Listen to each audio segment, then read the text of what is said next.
सुप्रभात बच्चों, आज हम आपकी पाठ्य पुस्तक हिंदी के अध्याय 16 का अध्ययन करेंगे, जिसका शीर्षक है आप भले तो जग भला। तो चलिए पाठ को शुरू करते हैं। अध्याय 16, आप भले तो जग भला। पाठ परिचय जान लेते हैं। इस पाठ में जीवन जीने की एक दृष्टि दी गई है। लेखक ने विभिन्न दृष्टांतों, प्रयासों, प्रसंगों और उदाहरणों द्वारा यह बताने का प्रयत्न किया है कि यदि मनुष्य स्वयं भला है तो उसे सारा संसार भला दिखाई देता है।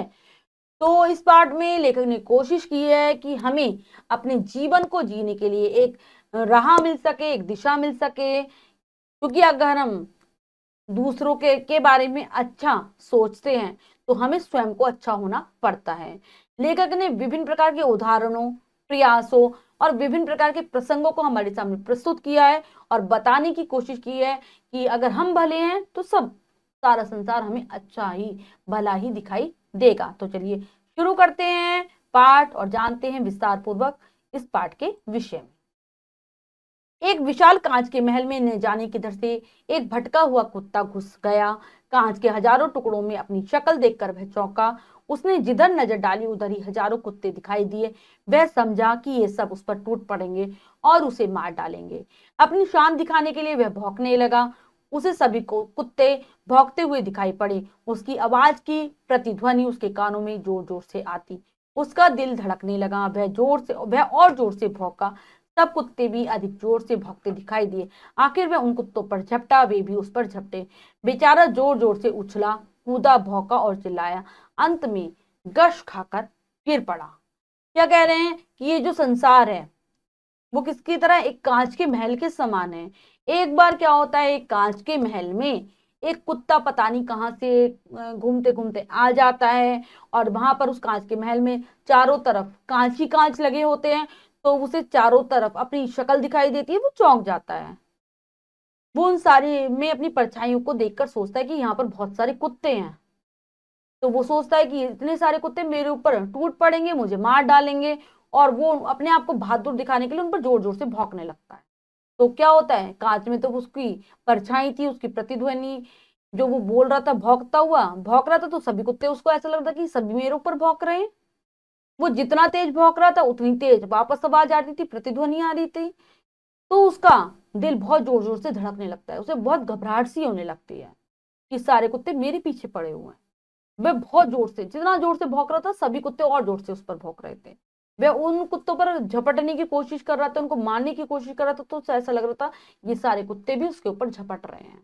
और बहुत देर तक वो इसी प्रकार से उछल कूद करता रहा, बहुत चिल्लाया, भौंका और अंत में बेहोश होकर गिर जाता है। कुछ देर बाद उसी महल में एक दूसरा कुत्ता आया। उसको भी हजारों कुत्ते दिखाई दिए। वह डरा नहीं, प्यार से उसने अपनी दुम हिलाई।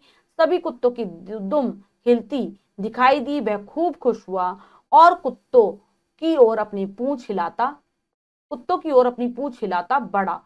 सभी कुत्ते उसकी ओर दुम हिलाते बढ़े। वह प्रसन्नता से उछला कूदा, अपनी ही छाया से खेला, खुश हुआ और फिर पूंछ हिलाता हुआ बाहर चला गया। फिर उसी महल में दूसरा कुत्ता आता है। उसे भी बहुत सारे कुत्ते चारों तरफ दिखाई देते हैं, क्योंकि सब उसको भी क्या कर रही थी, कांच के टुकड़ों में अपनी परछाई दिख रही थी। लेकिन वो उनसे डरता नहीं है। वो प्यार से अपनी पूंछ हिलाता है तो उसे लगता है कि सारे कुत्ते भी प्यार से उसकी ओर पूंछ हिला रहे हैं। वह बहुत खुश हुआ। वो कुत्तों की तरफ जा रहा था, प्यार से उनकी तरफ बढ़ रहा था, तो कुत्ते भी उसे ऐसे बढ़ते हुए दिखाई दे रहे थे कि सब उसकी तरफ प्यार से आ रहे हैं। वो बहुत खुशी के साथ वहां पे उछला कूदा, खेला छायाओं के साथ अपनी, और फिर बाहर चला गया। जब मैं अपने मित्र को हमेशा परेशान, नाराज और चिड़चिड़ाते देखता हूँ, तब इसी किस्से का स्मरण हो आता है। मैं उसकी मिसाल भौंकने वाले कुत्ते से नहीं देना चाहता, यह तो बड़ी अशिष्टता होगी। पर इस कहानी से वे चाहे तो कुछ सबक जरूर सीख सकते हैं। तो ये बता रहे हैं लेखक कि इसी प्रकार से उनके एक मित्र हैं जो हमेशा परेशान से रहते हैं, दूसरों से ऐसा लगता है कि वो दूसरों से गुस्सा है, हमेशा चिड़चिड़ करते रहते हैं। और जब भी वो कह रहे हैं कि वो उस व्यक्ति उनको देखते हैं तो उन्हें ये घटना याद आ जाती है, ये कहानी उन्हें याद आ जाती है। वो कह रहे हैं कि मैं उनकी तुलना भौंकने वाले कुत्ते से नहीं करना चाह रहा, क्योंकि ये तो मेरा गलत आचरण होगा, अशिष्टता होगी, गलत आचरण होगा। लेकिन अगर वो इस कहानी को पढ़ेंगे, इस कहानी के बारे में सोचेंगे, तो उन्हें जरूर कोई ना कोई सीख मिल जाएगी। आगे बताते हैं। अगर आप प्रसन्नचित रहते हैं, दूसरों के दोषों को न देकर उनके गुणों की ओर ध्यान देते हैं, तो दुनिया आपसे नम्रता और प्रेम का बर्ताव करेगी। अगर आप हमेशा लोगों के ऐबों की ओर देखते हैं, उन्हें अपना शत्रु समझते हैं और उनकी ओर भौंका करते हैं, तो फिर वे क्यों नहीं आपकी ओर गुस्से से दौड़ेंगे। अंग्रेजी में एक कहावत है कि अगर आप हंसेंगे तो दुनिया आपका साथ देगी, पर अगर आपको गुस्सा होना है और रोना ही है, तो दुनिया से दूर किसी जंगल में चले जाना हितकर होगा। क्या कह रहे हैं, अगर हम हमेशा खुश रहते हैं, दूसरों में हमेशा बुराइयां नहीं देखते, उनके अंदर अच्छाइयां भी देखते हैं, तो दुनिया के लोग भी हमारे साथ वैसा ही व्यवहार करेंगे। वो भी हमारे गुणों को देखेंगे, हमारी बुराइयां नहीं देखेंगे, हमसे प्रेम करेंगे। और अगर हम हमेशा दूसरों की बुराइयां देखते रहेंगे, तो सब लोग हमें अपना दुश्मन मान लेंगे और फिर हमारी हालत वैसी ही होगी जैसे उस कुत्ते की हुई थी। क्योंकि अगर हम किसी के ऊपर भौंक रहे हैं, तो बदले में वो भी तो हमें वैसा ही रिप्लाई देगा। अंग्रेजी में एक कहावत है, वो बता रहे हैं कि अगर हम हंस रहे हैं तो सारी दुनिया हमारा हंसते हुए साथ देगी, लेकिन अगर हमें कभी गुस्सा आए, हमें रोना है, तो हमें कभी भी किसी के सामने ऐसा नहीं करना चाहिए, क्योंकि हमें बदले में वो ही मिलेगा। अगर हमारे साथ ऐसा हो रहा है, तो हमें बिल्कुल एकांत एक जंगल में चले जाए और वहां पर जाकर ऐसा व्यवहार करें। अमेरिका के मशहूर नेता अब्राहम लिंकन से किसी ने एक बार पूछा, आपकी सफलता का सबसे बड़ा रहस्य क्या है? उन्होंने जरा देर सोचकर उत्तर दिया, मैं दूसरों की अनावश्यक नुक्ताचीनी कर उनका दिल नहीं दुखाता। तो वो क्या करें, एक बार जो अमेरिका के मशहूर नेता अब्राहम लिंकन हुए हैं, उनसे किसी व्यक्ति ने ऐसे ही पूछ लिया, आप इतने सफल हैं, वास्तव में इसका रहस्य क्या है, क्या राज है आपकी सफलता का? तो उन्होंने थोड़ी देर उन्होंने सोचा और फिर उत्तर दिया, मैं दूसरों की अनावश्यक नुक्ताचीनी नहीं करता, यानी कि दूसरों में मैं कमियां नहीं खोजता जिससे लोगों का दिल दुखे, मैं ऐसा कार्य करता ही नहीं हूं। मेरे मित्र की यही खास गलती है, वे दूसरों का दृष्टिकोण समझने की कोशिश नहीं करते, दूसरों के विचारों की, कामों की, भावनाओं की आलोचना करना ही अपना परम धर्म समझते हैं। उनका शायद यह ख्याल है कि ईश्वर ने उन्हें लोगों को सुधारने के लिए ही भेजा है, पर वे यह भूल जाते हैं कि शहद की एक बूंद ज्यादा मक्खियों को आकर्षित करती है बजाय एक शेर जहर के। वो कह रहे हैं कि उनके मित्र की भी यही आदत है, वो हमेशा दूसरों की बात समझना ही नहीं चाहते, हमेशा लोगों को अपनी ही बात समझाना चाहते हैं। दूसरों की जो उनके मन की भावनाएं हैं, दूसरों के विचार हैं, वो उसमें हमेशा कमियां निकालते हैं, क्योंकि उनका ऐसा मानना है कि शायद भगवान ने उनको इसीलिए धरती पर भेजा है कि वो दूसरों की भूलों को सुधारे। और वो ये बात भूल जाते हैं कि एक शहद की जो बूंद है वो मक्खियों को आकर्षित करती है, ज्यादा मक्खियों को, बजाय एक शहर जहर के। क्या करते हैं, वो जितनी लोगों में कमियां बताएंगे, लोग भी उनकी आकर कमियां बताने लगेंगे। अब आगे कह रहे हैं, लेकिन दुनिया में पूर्ण कौन है? हर एक में कुछ ना कुछ त्रुटियां रहती हैं, प्रत्येक व्यक्ति से गलतियां होती हैं, फिर एक दूसरे को सुधारने की कोशिश करना अनुचित ही समझना चाहिए। जैसा ईशा ने कहा, लोग दूसरों की आंखों का तिनका तो देखते हैं, पर अपनी आंख के शहद तीर को नहीं देखते। तो दुनिया में कोई भी पूर्ण नहीं है, हर व्यक्ति में कुछ ना कुछ कमियां होती हैं, हर व्यक्ति से कुछ ना कुछ गलतियां हो जाती हैं, गलत कार्य हो जाते हैं। तो हमेशा दूसरों को सही करने की जो हम प्रयास करते हैं वो गलत है, ऐसा नहीं करना चाहिए। ईसा मसीह ने भी कहा है कि हम हमेशा दूसरों की आंख का तिनका देख लेते हैं, लेकिन अपनी आंख में शहद ही नहीं देखते। मतलब हम हमेशा दूसरों की छोटे से छोटी कमी को पकड़ लेते हैं, लेकिन हमारे अंदर जो बहुत सारी बड़ी बड़ी कमियां हैं उनको भूल जाते हैं। दूसरों को सीख देना तो बहुत आसान काम है, अपने ही आदर्शों पर स्वयं अमल करना कठिन है। अगर हम अपने ही को सुधारने का प्रयत्न करें और दूसरों के अवगुणों पर टीका टिप्पणी करना बंद कर दें, तो हमारे मित्र जैसा हमारा हाल कभी नहीं। वो कह रहे हैं कि हम दूसरों को आसानी से कोई भी सीख दे देते हैं, लेकिन अगर वही चीज हम अपने ऊपर लागू करें तो हमारे लिए बहुत मुश्किल होती है। अगर हम दूसरों को ये सुधारने का कार्य बंद कर दें, हमेशा दूसरों की जो बुराइयां हैं उन पर कुछ ना कुछ ना कहें, व्यर्थ की बातें ना बोलें उनको, तो हमारी हालत ऐसी कभी नहीं होगी जैसे हमारे मित्र की है। सब उनसे बचते हैं, कोई उनसे बात करना पसंद नहीं करता।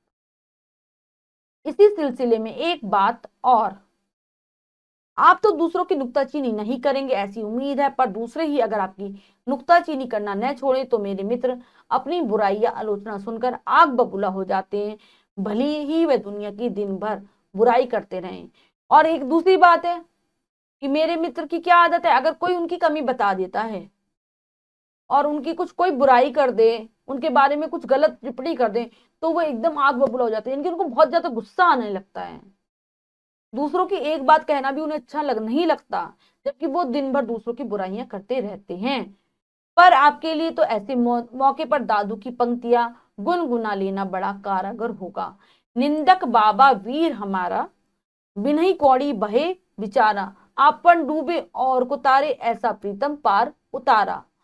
क्या कह रहे हैं कि हम दादू जी की ये पंक्तियां उनके लिए ही हैं। निंदक बाबा, कि हमारा जो निंदा करने वाला जो हमारा मन है, वो हमेशा दूसरों की छोटी से छोटी बात की निंदा करता रहता है, अपनी बुराइयों को वो कभी नहीं देखता।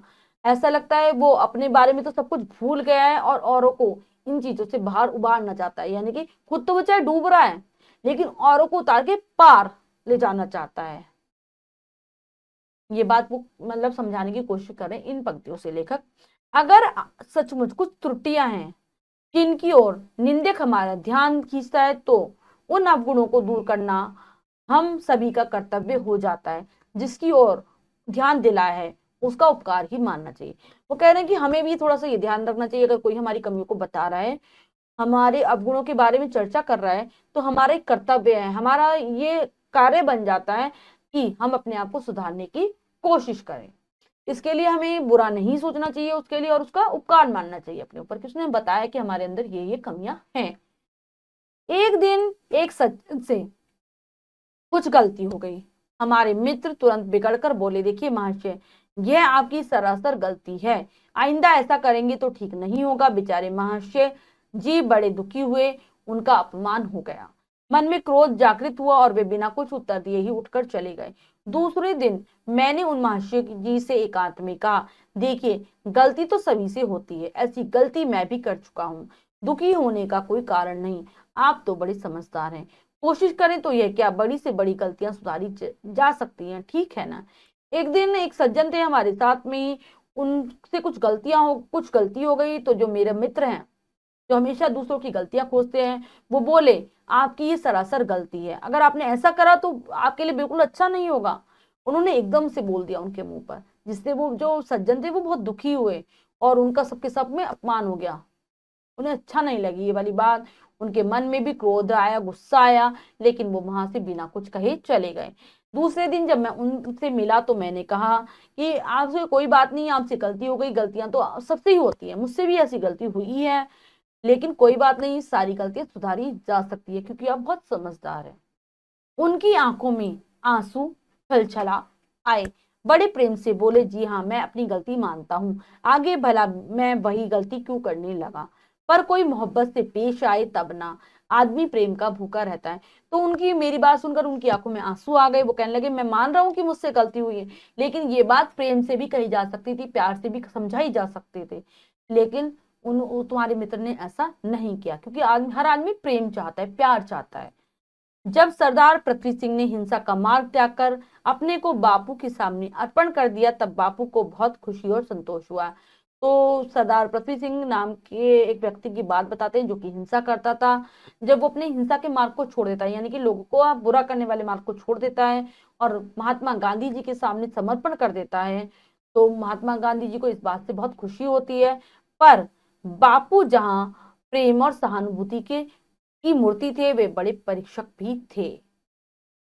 तो महात्मा गांधी के अंदर क्या था, प्रेम था, प्यार करते थे वो सभी से और सभी के प्रति सहानुभूति रखते थे, यानी कि सभी के प्रति दया की भावना, करुणा की भावना रखते थे।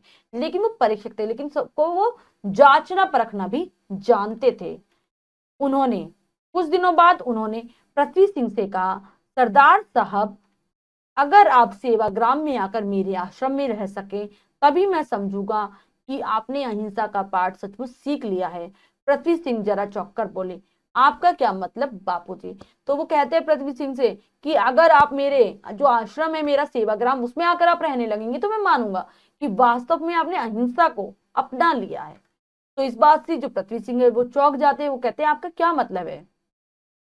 तो महात्मा गांधी जी उन्हें समझाते हैं, भाई मेरा आश्रम तो एक प्रयोगशाला जैसा ही है, जिन लोगों की कहीं नहीं बनती अक्सर वे मेरे पास आ जाते हैं, उन सबको एक साथ रखने में सीमेंट का काम करता हूँ और वह सीमेंट मेरी अहिंसा है।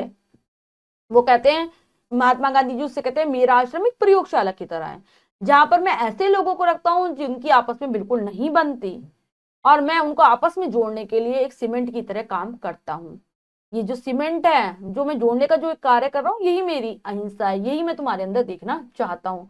मैं समझ गया बापूजी, पृथ्वी सिंह ने मुस्कुराकर कहा। आगे की कहानी यहाँ कहने की जरूरत नहीं, पर इसमें बापू के प्रेम में व्यवहार की एक झलक मिल जाती है। उन्होंने अपने प्रेम और सहानुभूति से कितने ही व्यक्तियों को अपनी ओर खींचा। बापू कड़ी से कड़ी आलोचना कर सकते थे और करते भी थे, पर हंसकर मीठी चुटकियां लेकर अपना प्रेम दर्शाकर। तो वो बात कहते हैं, मैं समझ गया आपकी बात, मुस्कुराकर कहते हैं।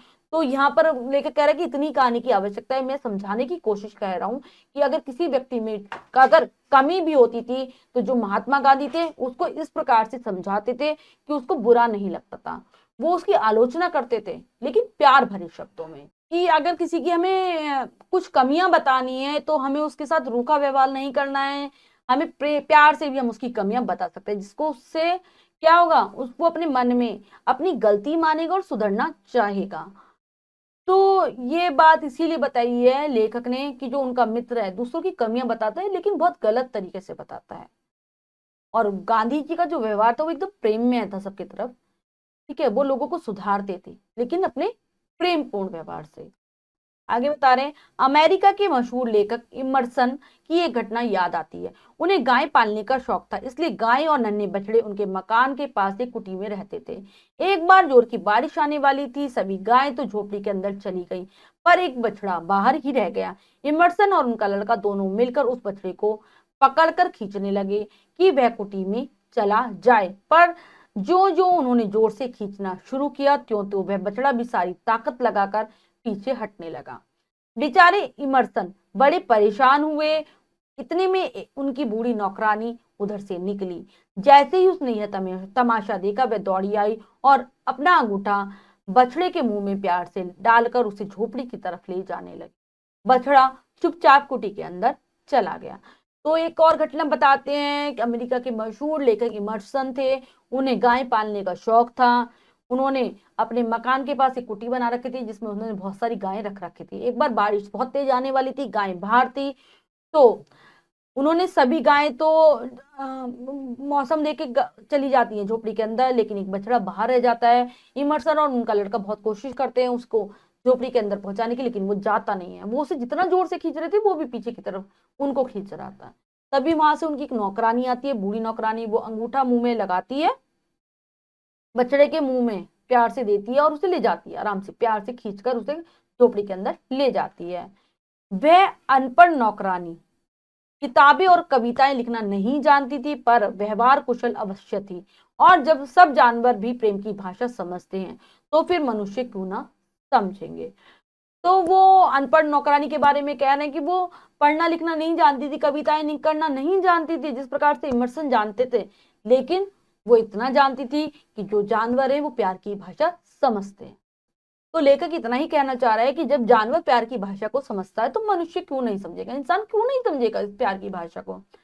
कल हमारे मित्र का रसोईया बिना खबर दिए चला गया, बेचारा करता भी क्या, सुबह से शाम तक उसको महाशय की डांट खानी पड़ती थी। तूने आज दाल बिल्कुल बिगाड़ दी, उसमें नमक बहुत डाल दिया, अरे बेवकूफ तूने साग में नमक ही नहीं डाला, यह जली रोटी कौन खाएगा रे, आदि की झड़ी लगी रहती थी। जब कोई चीज जरा भी बिगड़ जाती तब तो उसे दिल खोलकर डांटा जाता, पर अच्छा भोजन बनने पर कभी तारीफ के दो शब्द न बोले जाते। वह तारीफ कर देने से उसका दिमाग चढ़ जाएगा। मेरे मित्र कह देते ठीक है तो वह भी आदमी ही, उसके भी दिल है, बेचारा कुछ रुपयों का नौकर यंत्र नहीं बन सकता। तंग आकर भाग जाने के सिवा और क्या चारा था। कहने का मतलब यह है कि उनकी किसी से नहीं बनती, न मित्रों से, न ऑफिस के कर्मचारियों से, और न ही घर के नौकरों से। फिर वो अपने मित्र की आगे की बातें बताते हैं कि उनका जो रसोईया था, खाना बनाने वाला था, वो उनको बिना बताए नौकरी छोड़कर चला गया, क्योंकि वो उसे सुबह से लेकर शाम तक डांटते ही रहते थे। हमेशा उसकी बनाई हुई चीजों में कमियां निकालते थे, कभी दाल में नमक नहीं, दाल बिगाड़ दी, रोटी जला दी, और भी बहुत कुछ उसे पूरे दिन कहते रहते हैं। लेकिन जब वो अच्छा खाना बना देता था तो उसकी तारीफ नहीं करते थे, कहते थे कि इसका दिमाग चढ़ जाएगा अगर मैंने इसकी तारीफ कर दी। उसको वो कभी आदमी की तरह उसके साथ व्यवहार नहीं करते थे, ऐसा लगता था जैसे वो कोई यंत्र हो।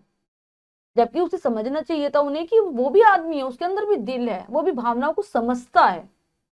इसलिए उस नौकर के पास अब कोई चारा नहीं बचा था, इसलिए वो नौकरी छोड़कर भाग गया। तो वो बता रहे हैं कि उनके मित्र ऐसे ही हैं, उनकी किसी से भी नहीं बनती, मित्र से नहीं बनती, ऑफिस में जो उनके साथ काम करने वाले लोग हैं उनसे नहीं बनती, घर के नौकरों से नहीं बनती। उस पर भी मजा ये है कि वे अपनी जिंदगी और विचारों से पूरी तरह संतुष्ट हैं। वे मानते हैं कि उनका जीवन, आचार विचार, आदर्श हैं। दूसरे लोग जो उनका सम्मान नहीं करते वे मूर्ख हैं। क्या कह रहे हैं, तब भी उनकी किसी से नहीं बनती, लेकिन फिर भी वो अपने आप को बहुत महान समझते हैं और कहते हैं कि जो मेरे विचार हैं, जीवन है, वो एक आदर्श है। वो अपने आप से पूरी तरीके से संतुष्ट हैं, यानी कि उनको अपने अंदर कोई कमी नहीं दिखाई देती। वो समझते हैं जो लोग, दूसरे लोग उनकी बातों को नहीं मानते, उनकी बातें नहीं समझना चाहते, वो लोग मूर्ख हैं। वो बिल्कुल ठीक है आपस में, अपने आप में उनमें कोई कमी नहीं है।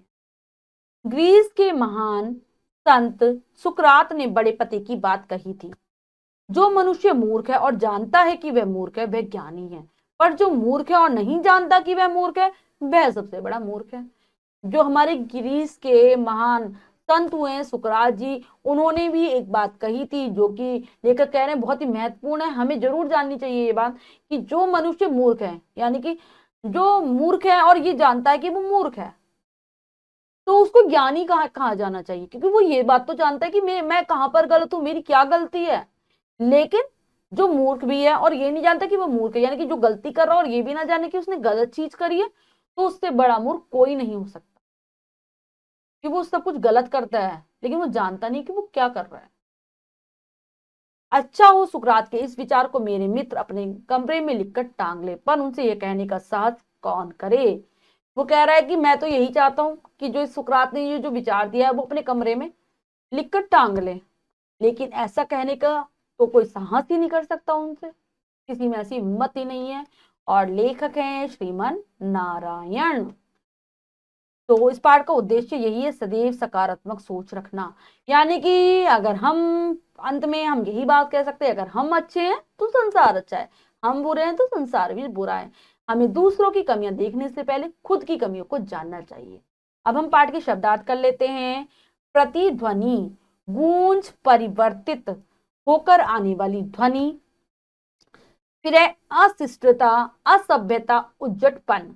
आलोचना, गुण दोष की विवेचना। अपमान, बेइज्जती, स्मरण, याद, नुक्ताचीनी, दोष या गलती निकालना। निंदक, बुराई करने वाला। तो सभी बच्चे पाठ के शब्दार्थों को अच्छे से कंठस्थ करेंगे, पाठ समझने में आसानी रहेगी। अब है अभ्यास कार्य कर लेते हैं। पहला प्रश्न है बहुविकल्पीय प्रश्न। तो चलिए प्रश्न पढ़ते हैं और करने की कोशिश करते हैं। सही उत्तर वाले गोले को रंगिए। तो बच्चों यहाँ पर जो प्रश्न है उसमें 4 विकल्प है, 3 विकल्प गलत है, 1 विकल्प सही है। हमें सही विकल्प को चुनना है और उसके गोले को रंग देना है। तो चलिए करते हैं। कुत्ता क्यों भौंकने लगा? शान दिखाने के लिए, डर कर, घबरा कर, इनमें से कोई नहीं। लगाएंगे ए विकल्प वाले गोले पर। नेक्स्ट है दुनिया किस महल के जैसी है? कांच के, पत्थर के, संगमरमर के, रत्नों के। तो दुनिया है कांच के महल जैसी, ए विकल्प सही है, लगाएंगे ए विकल्प पर।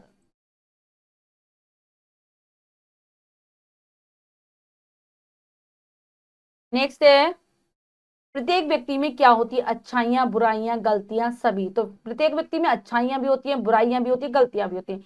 तो डी विकल्प सही हो जाएगा, सारी चीजें होती हैं। आदमी किसका भूखा रहता है?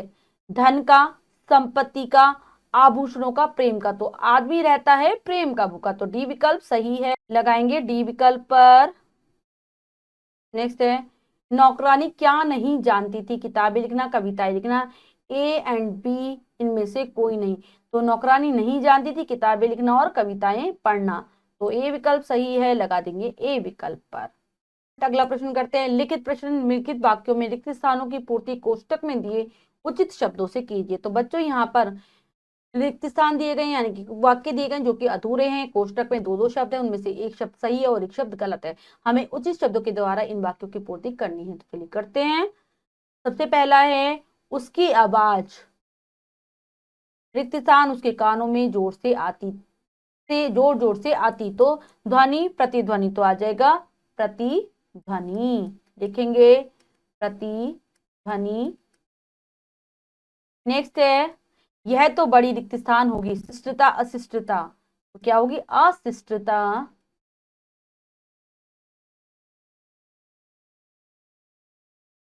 मैं रिक्त स्थान की अनावश्यक नुक्ताचीनी कर उनका दिल नहीं दुखा था। क्या आएगा? मैं दूसरों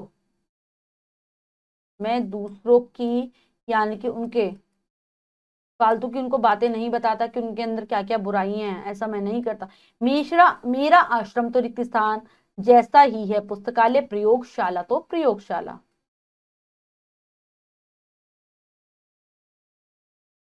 प्रयोगशाला।